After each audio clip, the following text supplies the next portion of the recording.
வணக்கம் கடகராசி நண்பர்களே.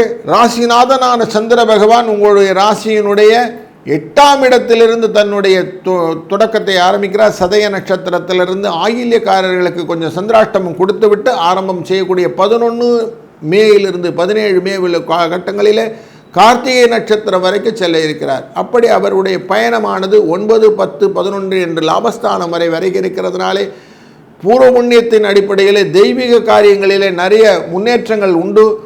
நிறைய காரியங்களை நாங்கள் முதல்ல செஞ்சுட்டு அதுக்கப்புறம் செய்யுங்க. குழந்தைகள் விஷயத்தில் நல்ல மூமெண்டம்லாம் இருக்கும். திருமண காரியங்கள் எல்லாம் நல்லபடியாக நடக்கும்.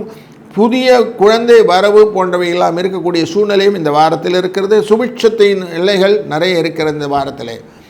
சூரியனின் இடமாற்றமானது 10ஆம் இடத்திலிருந்து 11ஆம் இடம் லாபஸ்தானத்தில் வருவதால் தன வரவுகள்லாம் உண்டு. அமாவாசை தர்ப்பணம் சொல்வதும் திதி தர்ப்பணம் முடிந்தவுடன் தான தர்மம் பண்ணுவதும் முக்கியமான செய்திகளாக செய்யுங்கள். வாழ்க வளத்துடன்.